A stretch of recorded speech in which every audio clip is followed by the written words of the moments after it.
David Christian, you are a professor in history and you're widely known for your talks about the history of our universe, nothing less than that.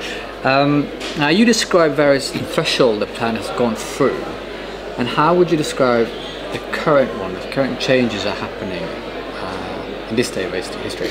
We use this idea of thresholds as a way of framing, giving shape to this very large story. And the basic idea is that if you look at the history of the universe, the early universe was quite simple, but over 13.8 billion years, increasingly complex things have appeared, and complexity builds on complexity, so that each stage builds on the previous ones. We focus on 8, and they're obviously ones that are of particular interest to humans. So the 5th threshold is the appearance of life. We know it appeared on our planet, maybe it appeared elsewhere, we don't know. But the last 3, the 6th, 7th and 8th, are all about humans.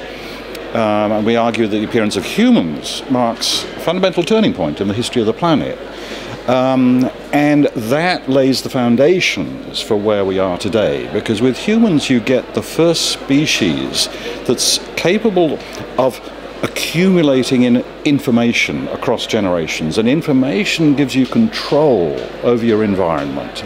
We're doing what every other living organism would love to do if it had the ability to do it, and we have the ability to do it. And so what you see in human history is at first a very slow process of accumulating more information. That means more control over more environments as humans spread throughout the world in the Paleolithic. But then with agriculture itself is a huge increase in our control of energy, because we manipulate environments to get more control over the energy flowing through them. And then finally in the last 200 years we've tapped into fossil fuels, and fossil fuels represent energy. Ultimately it comes from the sun, but it's been buried over 300 million years. So we're tapping 300 million years worth of energy. We're running through it pretty fast.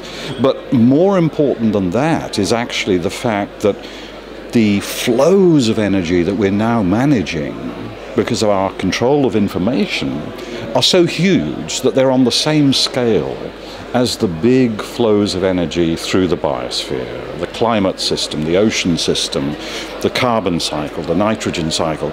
And that means suddenly, in the last 200 years, and many would say specifically in the last 50 years, we have become a force for change that is the equal of any other major force in the biosphere. And that creates a huge responsibility, because it's not clear. These changes could be very disruptive. So when we use the term, or the term Anthropocene as a new geological era, that's full in line with absolutely. I think it's a great idea. Now the geologists may or may not agree that this is a new era, but as a historian I'm going to grab the term, whether they like it or not, because it is saying something very precise about modernity. Historians and philosophers have been discussing modernity for a long time, and the word modernity has kind of lost all, it's completely spineless now. It's been beaten up so much. The word Anthropocene is very precise. It's saying this precise thing, that our species now is so powerful that collectively we dominate processes of change in the biosphere.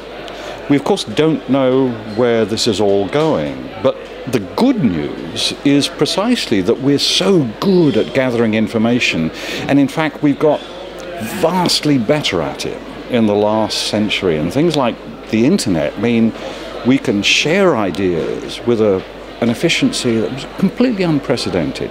So if any species can find a way of managing this process in ways that are benign rather than harmful for future generations, it's surely us. And in your eyes, what defines a big change, big enough to constitute a transformation in society? Well, I guess, to be blunt, in this case, we're talking about huge powers that we have as a species. It's really like the Sorcerer's Apprentice. You have colossal power now. The power could go bad. And if it goes bad, it could go seriously bad for humanity, for future generations of humans, but also for many other species on the biosphere. That's a bad transformation. A good transformation would be if we manage to find ways of using this power that reduce the damaging impacts. I mean, already we've seen a lot of damaging impacts, and allow us to use that to build a world in which first humans, I guess, live well, live the kind of lives humans have always dreamed about, a life of material security, of physical security, where we can really develop our capacity. But also, can we build a world in which we live well with other species? And that's actually a matter of self-interest. If we don't, eventually it's going to damage us as a species. So it's the good transformation we're looking for, obviously. Yeah.